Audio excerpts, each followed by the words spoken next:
Good afternoon. It's 1 o'clock, so I think we can start the session. Yeah.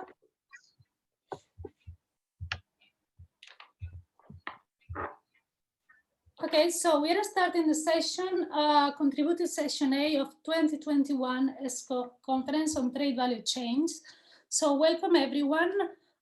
So we have 3 papers today. The first paper will be by Ki-Fan Wong and Timon Bon at the Statistics Netherlands on the role of wholesale traders in global value chains.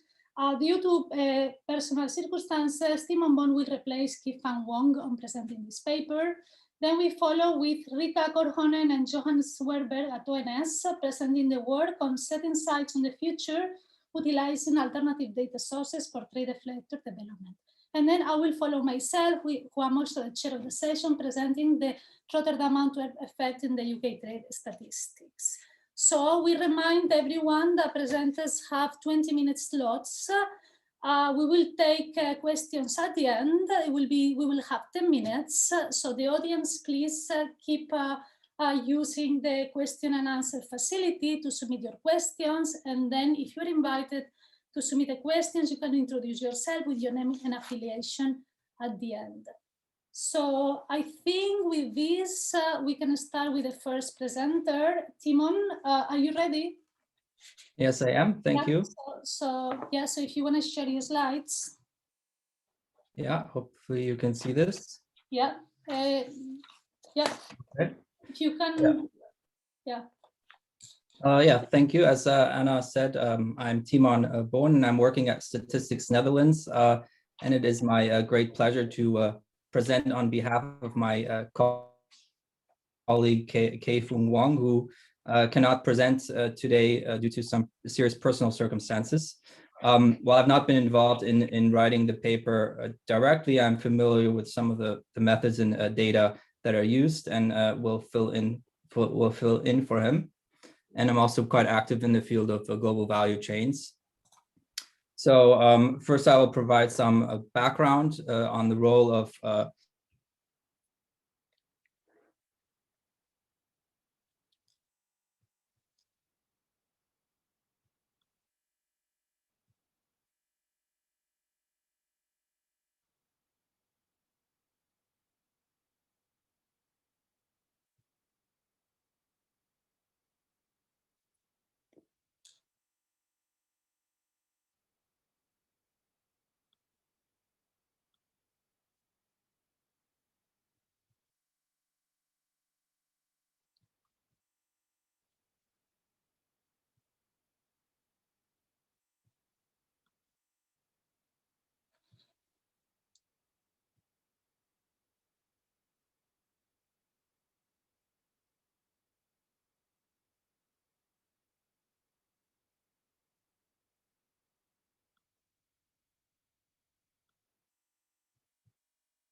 We seem to have lost our first speaker. Yeah, I was trying to get to him.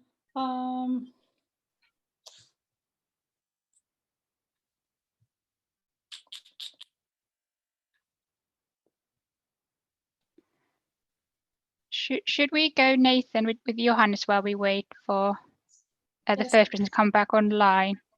Yeah. Yes, if you're happy to do that, Rika, jump in.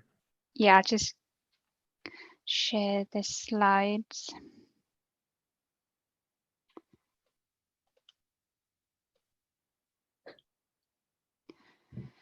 Right, so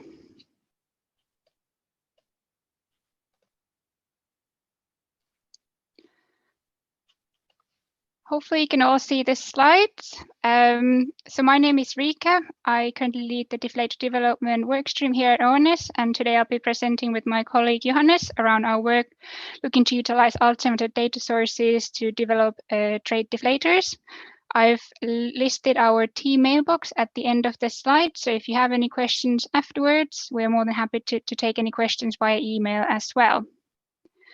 So the agenda for today's session is to discuss a little bit about the background to our deflator research strategy and sort of a little recap around where deflators sit in the national accounts. We'll also be talking around our research for trading goods and trading services deflators, a little bit about the next steps for this project at the end of the presentation. And like Nathan said, and we will have some time for questions at the end of the presentation. So why do we need deflators?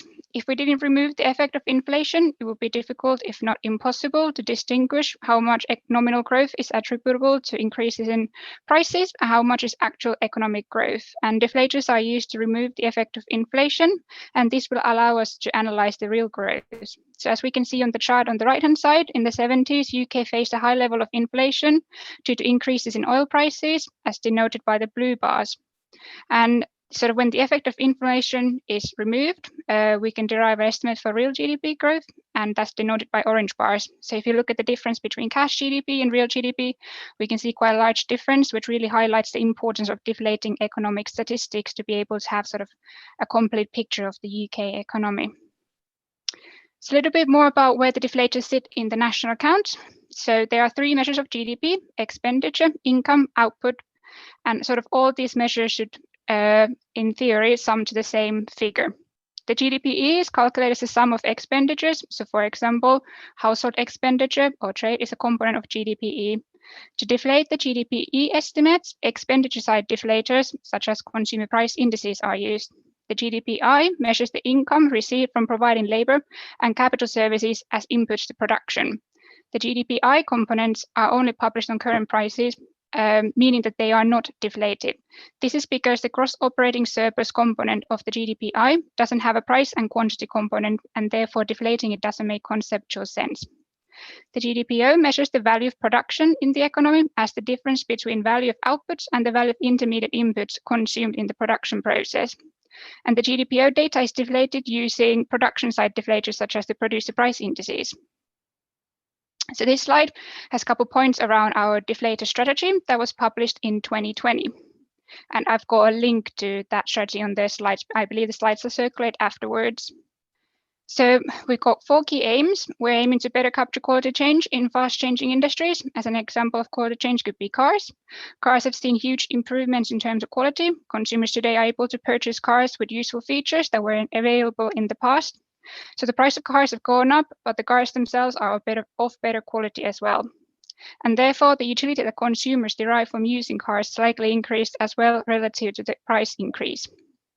In terms of capturing quality change for products and services, that needs to be reflected in the volume change, not as a price change. And therefore, it's important to ensure that quality changes are accounted for in volume terms rather than in the price index used as a deflator.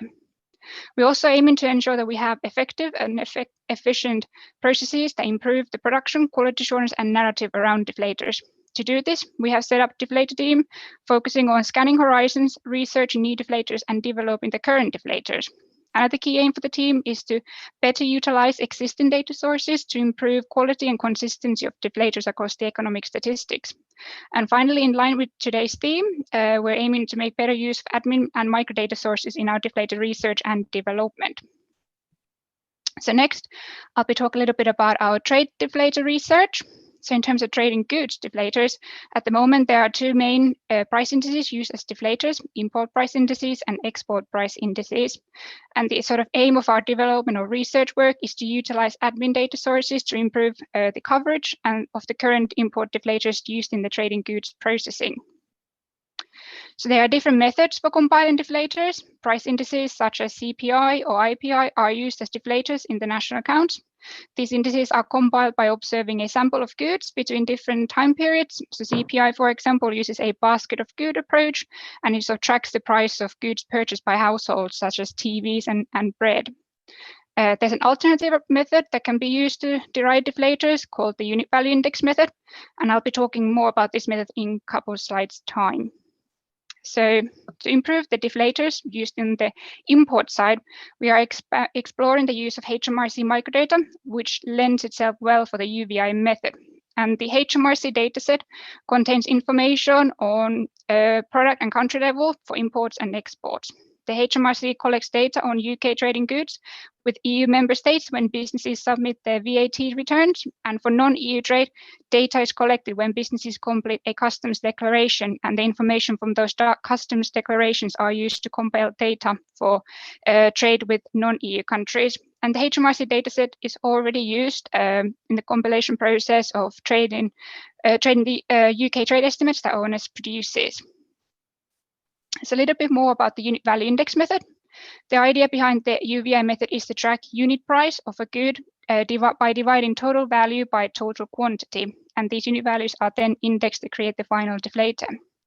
And the UVI method is best suited for homogeneous goods, or sort of goods that are of similar nature. And that's a really important condition that needs to hold so that we get accurate estimates using the unit value index method. So on the right-hand side, I've got a couple of examples. So products that could potentially benefit from the UVI method are textiles such as natural fibers, lumber, food items such as seeds or milk, and petrochemicals. So this table shows a sort of quick example of how one would derive a UVI estimate. So we have an example where we have green and red apples again. So we could assume that they are quite similar in nature. We have data for quantity and value for both of those for two time periods. And these values then used to calculate total value and total quantity, which are then in turn used to calculate an average price. And sort of the average price between the 2 time periods is used to calculate the actual UVI data point. And a key thing here to highlight again is that if the products used for the UVI method are not similar in nature, the average price that is used to calculate that UVI might not be representative of the products. Therefore, again, it's really important that we only use this method when we have very homogeneous products. So the unit value index method in the context of HMRC data, there's of 2 main variables that are of interest to us. Those are net mass and invoice value. And as sort of HMRC data collects information on exports as well, in the future, we could potentially look to utilize this data set to develop deflators on the export side as well. We've done some initial research looking into this data set and the potential it has, and we've sort of seen that potentially we could derive deflators on the import side for around 200 products at the 4-digit level. So the final point for me is that we're also looking to utilize other alternative data sources. So Bloomberg, for example, is an external data provider who collects data on various goods and services. And we're currently interested in the Bloomberg data, especially in the context of shipping, to see if we're able to develop new deflators for shipping in the trade context. I'll be handing over to my colleague Johannes, who will be talking about our research in the trade and services space. Hello, yeah. So the independent review of economic statistics by Charles Bean in 2016 set out to understand the UK future statistical needs, assess the effectiveness of UK statistics, and protect the independence of UK statistics. Regarding service statistics, the review states there is an inadequate measurement of the service sector, including the need for more detailed deflators and volume indices that better reflect the richness of the service sector activity. So this leads us onto the following 2 projects that we've been working on. That we will discuss have been undertaken to improve the deflation methods for the trade and services system. So firstly, first work stream we'll be talking about is our development of the travel deflator in the trade and services system. So we have been tasked with improving deflation methods for the travel account, and in the context of data associated with this area of the trade and services system, we define an export as non-UK resident spending in the UK and an import as UK resident spending abroad. So how do we measure the prices paid for services domestically and abroad? So on the export side, we have looked towards consumer price indices. They've been incorporated to understand how the price level changes over time for a selection of products. On the right, we created a sample of goods that we believed that travelers would spend their money on. So on the right, we have a sample, so stuff like accommodation services, restaurant and cafes, passenger transport by railway, recreational and sporting services, and cultural services. In terms of an export, it's relatively straightforward, as we believe there to be no price discrimination for consumers, whether they're British or not, when purchasing goods in the UK. So, for example, we believe the price of a meal in a restaurant to be charged the same for a French resident or a British resident. But what do we do when we turn our attention to imports? So this is looking at UK residents spending abroad and the prices they face in foreign countries. So we identified, next slide, Rigo. So we identified the harmonized index of consumer prices as a suitable data source, as it's set up to provide high quality comparable measure of consumer price inflation and is produced by Eurostat. So the aim of the index is to produce comparable results. So different countries will produce the same results from the same data set of prices and weights. And differences in national HICP should only reflect differences in price level and not methods. So essentially it creates a data set of basically Eurozone countries for a selection of different CoE COPs, all based on the same method. And then we can use this, incorporate this data into our model. And it has EU countries and a very low level CoE COP. On the next slide, we can talk about how we've incorporated this data into our deflation models. So for the export deflator, we've taken domestic CPI and we've weighted this together with published trade and services current price data. On the import deflator, so individual countries, so as we previously mentioned about the sample of products, we've taken them, we've then weighted them together with trade and services data. We've then adjusted this with exchange rates. And then we've used ONS internal data to understand the expenditure of UK residents in different countries. And we've used that to weight together to create our final deflator. So that's it for the travel deflator, and we'll move on to our next project, which we're talking about our trade and services producer price indices. So currently the ONS produces 200 domestic SPPIs. There are no import or export measures of SPPI currently, and ideally we would like to use import and export service producer price indices to deflate trade and services data. So we talk about our research now. So internationally, guidance around producing trade and SPPI is limited. In the earlier stages of our development, we look towards methodological guides, places like OECD and Eurostat. But while there was a lot of information regarding SPPIs, there wasn't so much in terms of trade SPPIs. We then look towards the Vorberg group, the Vorberg group being a group which focuses on service statistics. And we found some interesting papers produced by some of their members. But through this, we then identified which countries had been working on trade SPPIs, and we investigated further. But internationally, it still seems that trade SPPIs is in its early stages of development. So when looking to what we focus our attention on when developing trade SPPIs, we have decided to focus our attention at this current time to the development of export trade SPPIs. It seems to be the more sensible starting point, as obviously an export would be spending in the UK or foreigners spending in UK services. So obviously we have more access to the information data available. And if we look on the chart on the right, we can see how much current price data exists for various services in the TIS system. And we are currently looking at the development of transport and food and accommodation indices. We believe that these products are much easier to define than, for example, financial or telecommunication services, and therefore would provide a better starting point for our development work. In the future, we would aim to expand our research to cover professional and scientific services and admin and support services. Next slide, please. So when looking for data for the SPPI, this can be quite challenging, but generally when producing price indices, we require the use of surveys. And this obviously asks the question, what do we do when surveys are not available? So normally at the ONS, we will define a set of services and then we'll send questionnaires to ask for the price of these transactions. But when this is not available, so similar to the IPI, we can look towards admin data. So a few examples of some of the sources we have looked for. So there's data already held by the ONS, stuff like Civil Aviation Authority, there's a lot of public data available, and also data from outside organizations such as Bloomberg, such as the shipping and the sea transport SPPI. So one thing we can explore is the Civil Aviation Authority data. So the CAA is a UK specialist aviation regulator, and they collect a wide variety of data on airlines. So this is useful to us to collect so a lot of volume data, and they provide detailed breakdown of different flights, including information such as passenger numbers, quantities of freight, and detailed description of destinations. So as we can see on the slide, we can see so they have information from British Airways, DHL. They include stuff like aircraft, kilometers, thousands of kilometers, mail, freight, and passengers.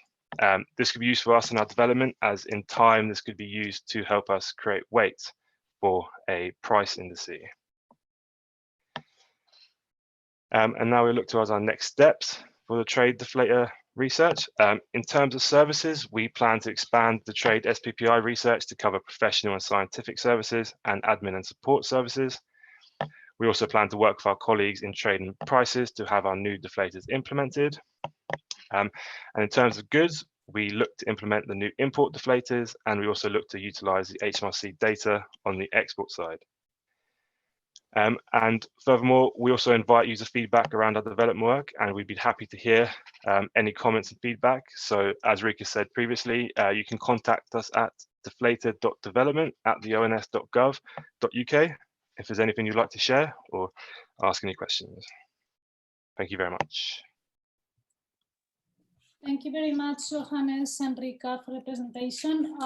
I don't seem to have any questions here for you. I don't know if anybody wants to ask something.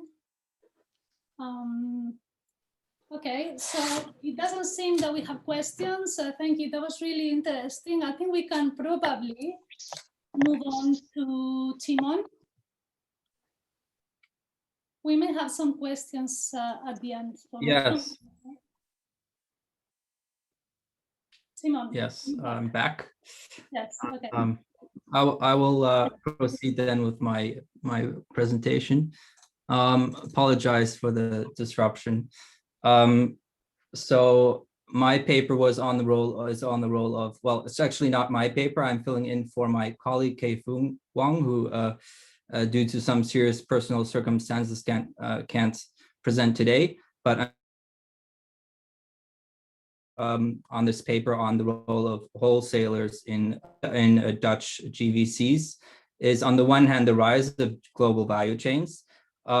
So global value chains have sort of become a buzzword in recent years, and refers to the fact that nowadays, unlike in the past, where production of a good consisted of a number of stages that physically take place within the borders of a single country, it is now common to find a multitude of these stages all over the world, with each country and stage adding part of the value of the final product that is consumed somewhere. So think of complex production networks involving the assembly of an airplane. This requires capital and labor inputs from dozens of countries. And there's tremendous research on this works. And the key here is that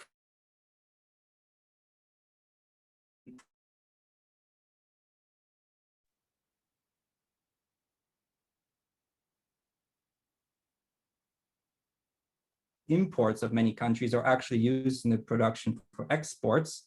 And this share is rising. And this share is actually even higher in the case of the Netherlands, where we see that the share of the import content of Dutch exports has actually increased by 12 percentage points between 1988 and 2017.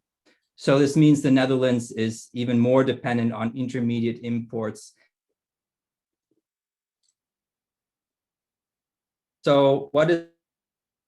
Timon, I think we're having some connection problems, so we're losing you.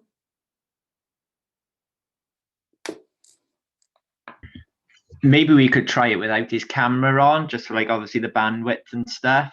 Yes. Would you mind to tell it? Yeah. Timon. Yeah, do you hear me? Yes.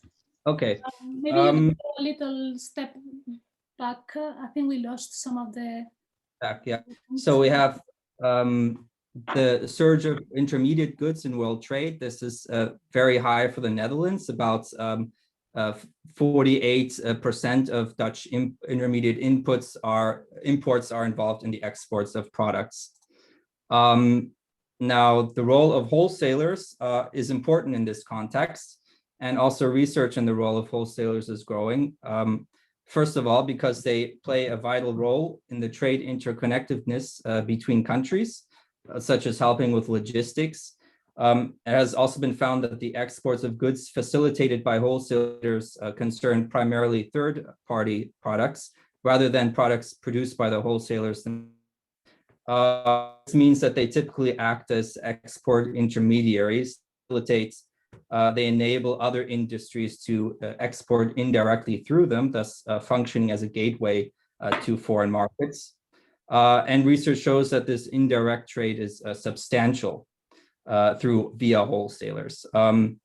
Lastly, consider that many small firms, SMEs, tend to have difficulties in moving their own products beyond the border without any assistance, as they generally lack experience in international trade, have little access to foreign networks and resources to cover the fixed costs of exporting directly. So wholesalers facilitate the indirect trade of SMEs, in particular in helping less efficient firms and that access less readily accessible markets. So what has the literature found with respect to wholesalers in the Netherlands? First of all, Statistics Netherlands has already done some research on this. Using Dutch trade data, we have found that wholesaler traders rank among the most active industries in exporting, and that the average wholesaler in the Netherlands has the largest number of export relationships in the EU. In addition, using input-output analysis, we find that there's a substantial contribution of the wholesale industry to the Dutch exports in terms of value added. However, those studies do not differentiate between direct exports by producing industries and the exports via intermediaries. So a few studies have attempted to distinguish between these two modes using input-output analysis, but they make key assumptions involving proportionality. So they assume, for example, that all products exported by an industry are equally likely to be exported by an intermediary. And they also do not use microdata. And so this is where this paper steps in and contributes. And the focal point of the question is of the study is, what is the role of Dutch wholesale traders and GVCs as export intermediaries? And relatedly, what benefits do these firms offer for the Dutch economy in terms of value added? Because it could be that that indirect exports via intermediaries generate on average more value, which could mean that the indirect mode is important and should be stimulated, say, in export promotion, and not just the direct export mode. So the approach we take is to distinguish between direct exports by producing industries and the exports via intermediaries, including also not just wholesalers, but the transportation and storage industry as well.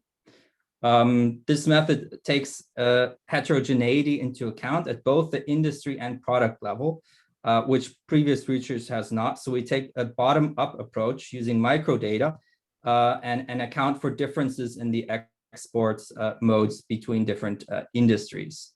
I'll later show an example of why this heterogeneity is important.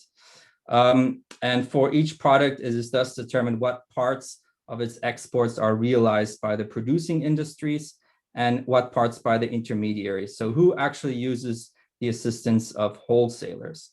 And then input-output analysis performed using the different export modes as input. So conceptually, this paper aligns with the IO framework using input-output tables and supply and use tables from the national accounts. So now the data that we use, basically there's three data sources. First, the international trade in goods statistics that contains the detailed micro trade data. Then we have the national accounts data, which has the exports at the commodity industry level. And finally, the general business register, which helps us to link the ITG with the NA and to clean some of the data. And it is important to note the differences, first of all, between ITG and NA. So for while ITG, the cross-border statistics, the cross-border activity is the focal point in measuring the exports of firms, so including firms that export third-party products. The national accounts focuses on the producing industry. So national accounts provides information on which industry produces a particular product for foreign residents, whereas ITG has information on which type of firms actually ensure this product crosses the border. So by combining this macro data on the one hand and the micro data from ITG on firms on the other, we exploit the differences between the two concepts to deliver some estimates on the different export modes. The time frame is 2010 and 2015, and we only consider domestically produced goods, so no re-exports. And this is because we are interested in the wholesale industry as an intermediary for local firms. So the general approach we take is, first of all, we have on the one hand gross exports based on ITG of good I by industry J, and we have the same for NA. And we want to split this up into two parts, the national accounts exports, which we see in the first equation, into direct exports and into intermediary exports via wholesalers and other industries. And in the second equation, we assume that intermediary exports, as I just said, encompass wholesale exports, the exports to the transportation and storage industry, and a third category, which will eventually be integrated into the direct export components. However, the exports of national accounts contains both the direct exports by the producing industry as well as the exports facilitated by intermediaries. So basically everything needs to be estimated. And we use a bottom-up approach in which we determine for each product the different export modes and allocate each product to 3 different categories that I will now discuss briefly with you. So how do we do this? In the first category, there are in international trade statistics, there are no intermediaries for the product. So then the solution is simple. There are just exports are via intermediaries are 0. So all is linked to direct exports in this case. The second category, there are goods exported by a set of industries that also includes intermediaries according to ITG. But the national accounts shows that the wholesalers do not actually produce anything of that particular product. So then we can conclude that the wholesaler is only active in terms of taking up the role in moving the goods across the borders as an intermediary. And essentially what we do is we take what the ITG, the trade and goods statistics tells us about the direct exports and weigh them to the NA total so that the estimation is consistent with national accounts.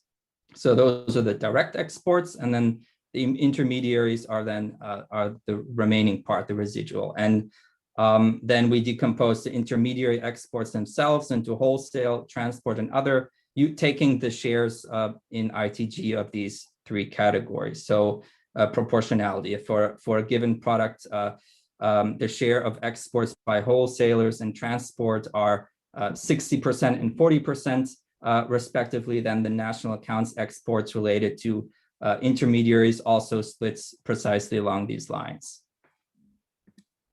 And then we have a third and last category. These are intermediaries. These are products that are slightly different in the sense that are exporting some products in ITG, but according to the national accounts, they're also being produced domestically. So according to the national accounts, the wholesalers are active in production as well, and the intermediaries may export their own products in addition to third-party goods. So the first step follows the same equations from the previous slide to determine the national accounts totals for direct exports and the exports via intermediaries. Nothing changed there. But now wholesalers, transporters, and storage service providers are also found among the producing industries. And the solution here is to deduct the national accounts exports from the total in ITG for each mode to create sort of new weights. Allocate all products with corresponding estimates of the different kinds of exports. We can now sum up different estimates either along product lines or along industries. And this is what we do in the analysis and results section, which I will present right now. So here's the main one of the main results. So here are the patterns that we find in the exports broken down into direct exports by an industry and the exports facilitated by intermediaries. And in the table, we have 3 distinctive modes of exporting for 2010 and 2015. On the top, we have the absolute numbers. And on the bottom, we have the shares to convey the relative importance of intermediaries in facilitating exports of domestically produced goods and how this has changed over time. And what we see here is then 2015, about 56 billion euros of exports were traded via intermediaries, mostly by wholesalers. This is about a quarter of all Dutch exports, Dutch produced exports. By far the most popular intermediary is the wholesaler, with about 83% of all intermediary exports, although there has been seems to be a slight decline in the wholesale share from what we see right down here. Although on the other hand, the share that is being exported via the transport and storage sector has been increasing quite rapidly between the 2 years. And while we see that the manufacturing industry as a whole makes the most use of wholesalers up here, they rely the most on them. In relative terms, it's actually the agriculture, forestry, and fishery industry that makes the most use of intermediaries. And we see this down here that actually 70% of the exports of this industry goes via intermediaries. And this is in line with research that shows us that firms in the primary sector rely most heavily on the assistance of wholesalers, and also SMEs are quite often found amongst in this industry. The previous slide showed us that the manufacturing sector exports significantly also through wholesalers. So let's zoom in now and split up the manufacturing sector into different subcomponents.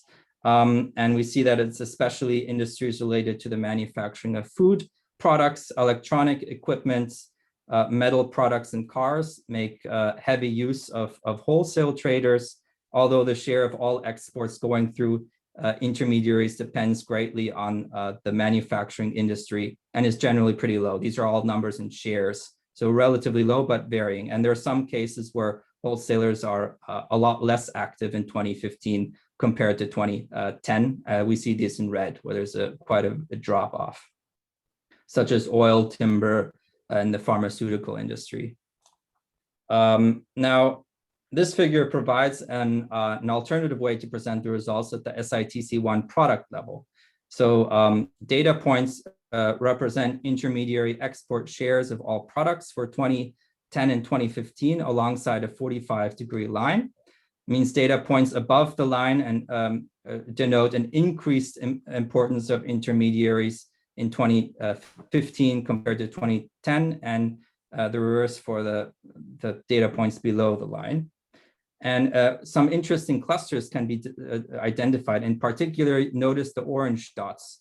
They're all over the place, and they tell us something about the heterogeneity of products and industries. So we see these are products in the food and live animals category. In the top right-hand corner, there's a lot of these products being sold through intermediaries. And these are, for example, vegetables, potatoes, fruits, such products, although the share has declined a bit over time.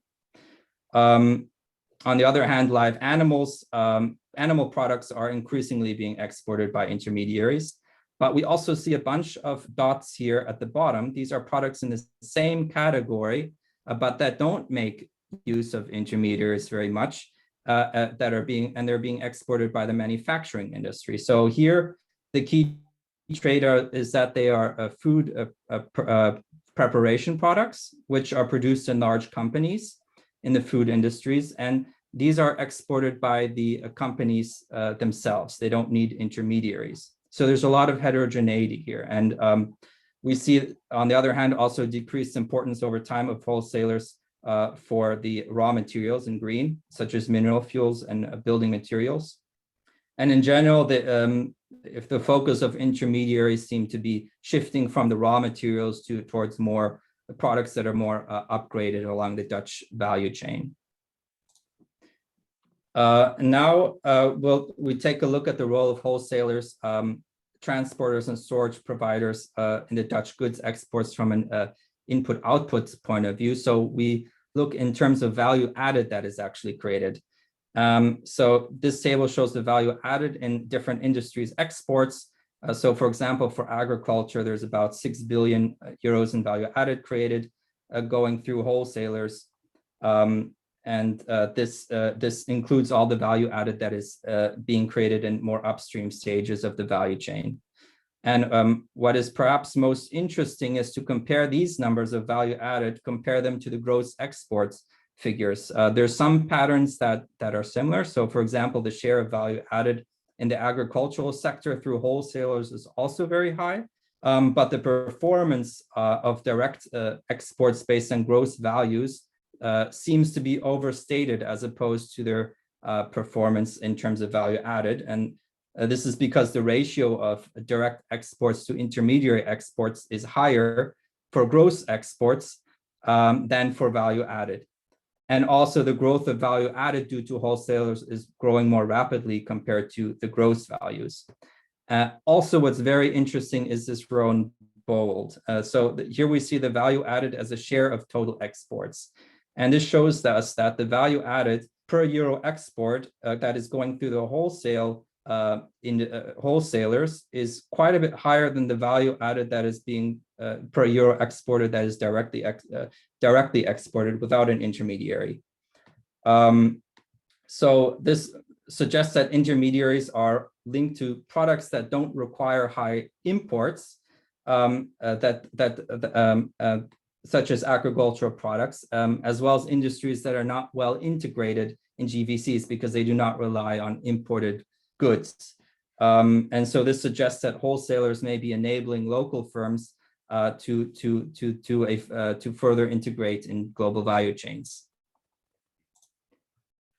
And now the last part of the empirical results, we'll take a look at the the destination markets of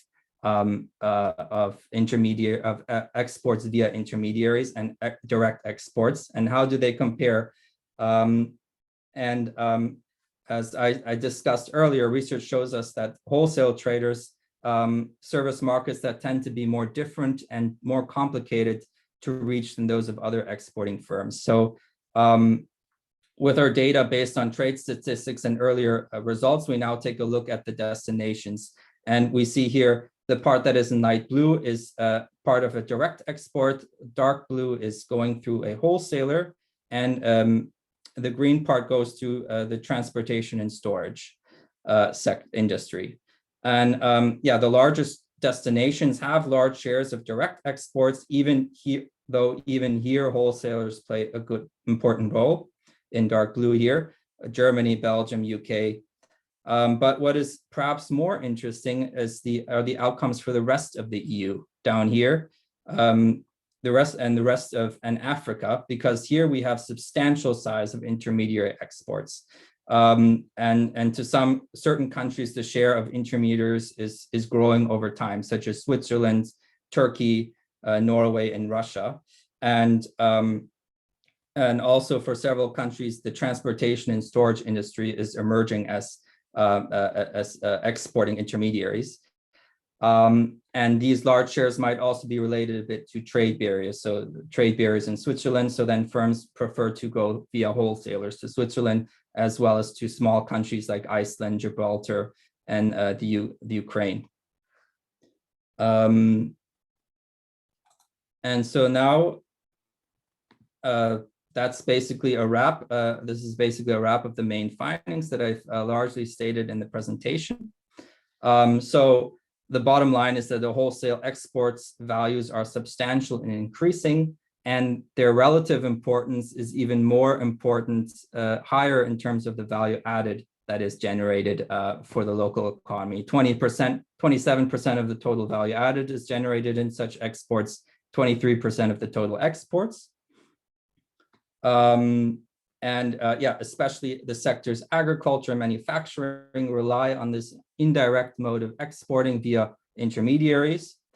And we have seen that intermediaries function as vital links between the Netherlands and thus readily accessible foreign markets. And this has policy implications because we need to stimulate, we want to enable this indirect trade. So firms that are not embedded in GVCs so that they can be involved in exporting because they provide a lot of value added, yet are not typically targeted in export promotion.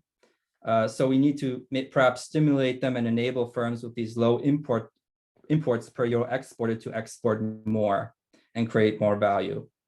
A few ideas for future research might be then to explore more of the import side. So this paper has been focused on the role of wholesalers on the export side, but we can do potentially in the future the same for the import side, because it could be that the intermediaries play a major role in facilitating import flows as well. And the second avenue relates to the interaction between SMEs, large enterprises and intermediaries, large enterprises such as M&Es.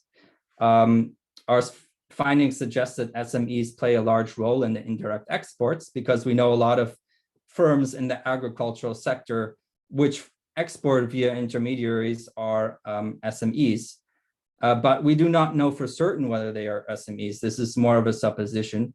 So to be certain, one would need to split up the input-output table to account for firm heterogeneity in such a way, and in order to provide a confirmation whether it is indeed SMEs that are driving the indirect exports. Yeah, that is the end of my presentation. Thank you very much for your attention. Thank you very much, Timon. Thank you so much. That was really interesting. I cannot see either any questions, but if I might, can I ask you something of the time period? You said that you covered 2010 and 2015, right? Your presentation? Yes, yes. Yes. Is this, I mean, can you do a time series or you just choose these 2 years? I do not know the precise background why those 2 years specifically were used. Of course, I didn't write this paper myself, but it should theoretically be possible to do a time series. We have input-output tables available until 2019. Yeah, I will. The question, of course, is what do we expect a big difference between 2015 and 2016 or 18? I don't know. So I think it might be a bit arbitrary that we included these 2 years, but we want to see what sort of the general change over a 5-year time period. But I will mention that to Kei-Fung Wang, and perhaps we will do a time series in the future. Yeah. Thank you very much. I don't know if there's any other questions. I mean, it seems like we are doing really well on time. Maybe we can take questions at the end if we have some time left. So I guess we can just move on to the last presentation, which is my presentation. If you don't mind to stop sharing the slides. Yeah, sorry. Yeah.